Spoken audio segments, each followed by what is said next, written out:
The original Tomb Raider is the best, if you ask me. Here is why. To come all the way back where it all started, that can be a bit of unsatisfactory voyage, slips with experience, memory-shattering pilgrimage, you name it. In gaming senses, trek back for a quarter of a century and only God knows what it feels like to play an old game after so long. Would you like to feast your eyes on low blocky polygons or triangular tits? Or trying to decipher this grid-like controls and negligent combat system? Well, I've got a game for you. Putting a female as a main protagonist was a smart and also a brave choice in a male-infested territory. Had Tomb Raider been a male protagonist game, it wouldn't be as popular, and that's guaranteed. Core Design knew that, and they did a great job in creating one. Despite everything, Lara Croft was designed and characterized very well. Sardonic, somewhat rugged British expressions coupled with an unimpeachable sense of athleticism and weapon wielding were quite desirable traits. The sense of exploration of various tombs, pits, caves or ancient buildings was sensational. All those pesky little artifacts and unusual shiny objects needed a new home. Lara is often in need to scavenge them just to satisfy her Indiana Jones fix, so I presume we have a match made in heaven now, right? If the artifact of choice happens to be somewhat otherworldly, even better.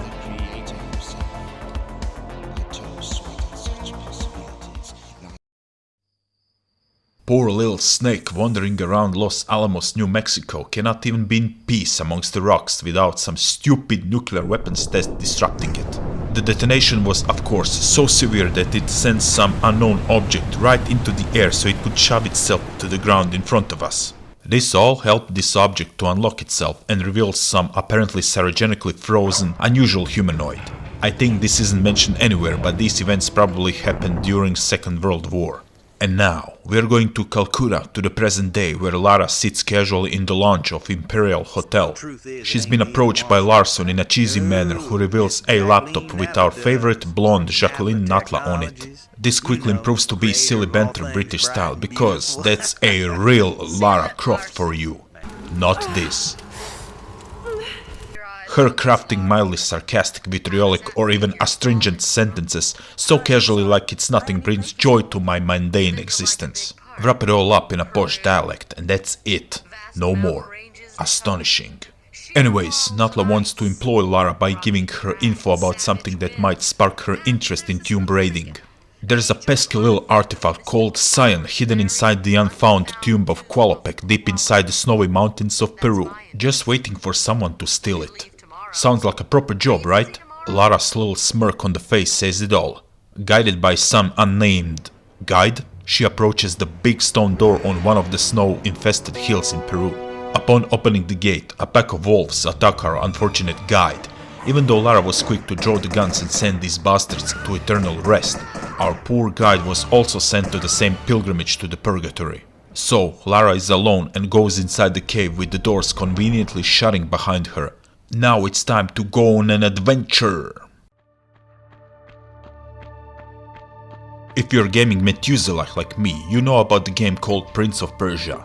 Yes, the first one, the original 2D platformer. The one that had fluid character animations but with slight delay in movement and especially in running jumps. Looks like the original Core Design devs were heavily influenced by that and they incorporated a similar thing in Lara Croft's movements. Couple that with grid-like level design and it kinda makes sense. The animation of the movement is digitally made so it can be uniform. That means that traversing a grid square always takes the same amount of steps. That also means that from a standstill position, Lara will jump across 1.5 squares. 2 squares if you grab the ledge on the other side. Running for a running jump will take 1 square before Lara actually jumps. This time the jump will take 2.5 squares. 3 if you grab the ledge on a distant platform. I know I'm being too pedantic about something quite irrelevant these days, but I think this was a good piece of design of the so-called tank controls. Remember, we are talking about the year 1996, where full polygonal 3D games were still in their infancy. The foundations were not yet there, and every developer had their own ideas on how to create 3D gameplay. So I think for what it is, Core Design nailed it. The only thing that I cannot understand is this move. Just look at it. What am I supposed to achieve with this? What? But the gamers of today are calling these controls too archaic and downright unplayable, and I can comprehend why. This rigid movement does not exist today. Everything is about total freedom in all 360 degrees, and that's fine. I would agree with these gamers on one thing though: appalling gunplay. Sure, Lara has her trusty guns and will collect a small selection of other firearms along the way, but the usage is so damn clumsy. First and foremost, she automatically targets one enemy without the ability to switch to another, so if there is more than one, good luck trying to kill them. The shooting and moving is a total disaster. Don't even try to run while shooting because the camera goes berserk and you will end up who knows where. It's actually easier to jump back or to the side while firing. But even then, you won't be able to avoid all the damage inflicted upon you, but I guess it's better than nothing.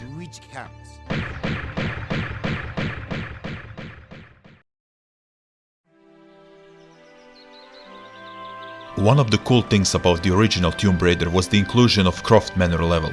You get to explore Lara's humble abode while it also serves as a tutorial level. Lara explains all the moves she can do, and that's it. Since this is the first title in the series, there is not much you can actually explore in the house. In the third installment, the house was vastly expanded with lots of activities you can do in it. But never mind, the intention was cool and innovative, and that's all that matters. If you exclude the manor, there are 15 levels divided into 4 groups. Mountains of Peru have 4 levels, Greece has 5 levels, and Egypt and Atlantis each have 3 levels. For the most part, all the levels have streamlined progression of difficulty. That means that I didn't have any sudden spike of difficulty or any part of the level that was unbelievably hard for some unknown reason. So, Peru is pretty easy and Atlantis is pretty hard. What might amplify the difficulty a notch is stupid gaming system. Those blue crystals, yes. They are scattered around each level on, let's say, logical points, and if you approach them, you can save, then they vanish. Yep, you cannot repeatedly save on the same place, so you better strategize a little bit on when to save and where to save. Further exploration of each level leads to likely discovery of secrets accompanied by this famous sound. Each level has a number of secrets and I encourage you to find them. Why? Because you will collect a lot of ammo, which is really useful on some enemies on tougher levels, more medipacks, which is always needed, and some weapons way earlier than the game intends to offer them for you. So, even if you think there is nothing there, well, think again and search thoroughly, please. To make your adventure a bit challenging, you will come across many enemies such as bats, wolves, bears, lions, gorillas, lizards, etc. But you know this ain't Tomb Raider without some crazy mutant like skinless demons, centaurs and so on. Beware of pitfalls with spikes, collapsible floors, running boulders or flying arrows. Remember, this game is heavily inspired by Indiana Jones movies.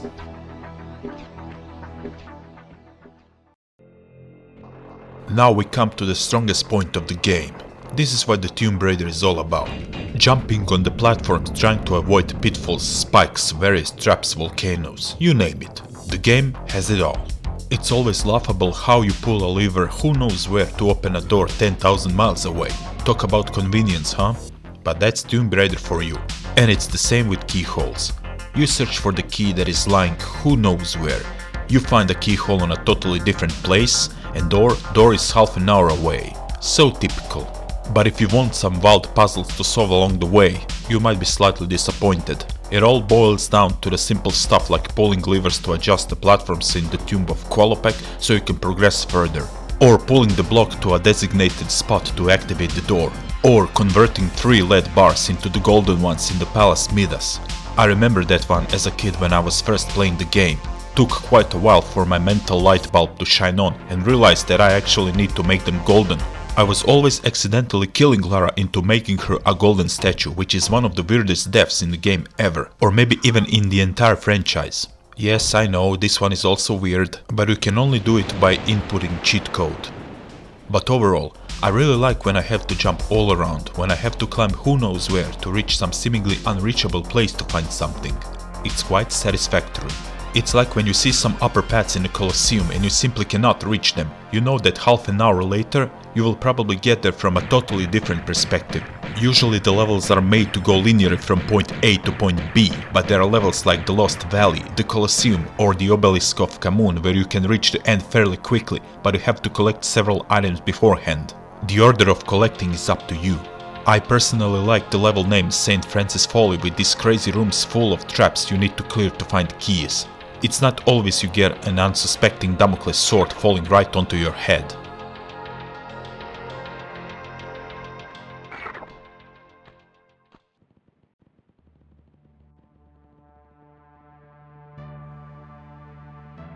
You can really feel that you are put into a god-forsaken place, into some cave. And that cave suddenly has some giant forgotten temple full of animals and traps. Atmospheric sounds really amplify the experience of total desolation. For the most part, everything is quiet, but when a certain danger arrives, there comes the music in the form of classical crescendo. You know, when you traverse that infamous valley in Lost Valley, and you see a broken suspension bridge in the middle, and then the music starts. You start to wonder what's going on, and then you hear the big stomps, and here that big green bastard comes. A giant T-Rex on a third level? How cool is that? But more often than not, Tomb Raider has these unintentional horror elements. You walk around trying to solve a mystery and suddenly out of nowhere behind your back an enemy jumps you. That can be a little unnerving because you just don't expect that. I mean, when you enter the Atlantis and the final level, the Great Pyramid, just look at these pulsating vaults and these monsters. Tomb Raider gives Resident Evil a run for its money. It's like you're wandering in the big stomach of an ancient alien trying not to be regurgitated. If you don't believe me, just play these levels alone in the dark. I guarantee it will feel unnerving a lot more than you would imagine. Other than that, I like the way everything is presented.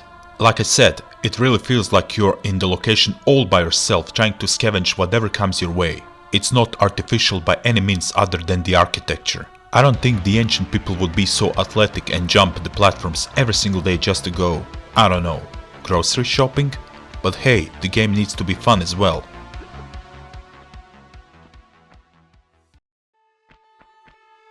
Well, if you count out the crappy shooting and saving system, you get an excellent example of an early 3D game with some bold choices. The deliberate choice to have a female protagonist despite Eidos wanting a male one was quite a brave choice, but ultimately it was an excellent one. I guess Core Design knew what potential they had and they believed in it. It paid off with more than 7 million copies of the game sold worldwide, which was the highest number until Reboot arrived. This just kick-started the phenomenon and Core Design's frenzy to release one game every year, which proved to be quite exhausting by the time the last revelation arrived, not to mention Chronicles. Everybody and their mother knew who Lara Croft was, even people who weren't into gaming back then. Of course, there was always some attempt to sexualize Lara as much as possible by making her tits and ass disproportionately bigger, which, when you look at today's standpoint, was quite dumb. There were actresses representing her like Rahona Mitra or Nell McAndrew on various events and whatnot. Lara appeared in numerous advertisements, got several movies and so forth. You get the point, she was popular. The new IP was thus born, and through several reboots it's relevant even today, even though Core Design is no more. But I thank them for creating such a great gaming franchise, because without Tomb Raider there would have been a huge void in the gaming industry. And that would be a damn shame. By the way, do you know that Tomb Raider was one of the few games released for this beast, the infamous Nokia NGAGE? Yeah, that's what happens when you try to challenge Nintendo at what they do best, handheld console market. This mobile phone gaming handheld actually runs the game quite decently. The only downside is the vertical screen aspect ratio and lower frame rate. Nobody was ready for mobile gaming of that kind.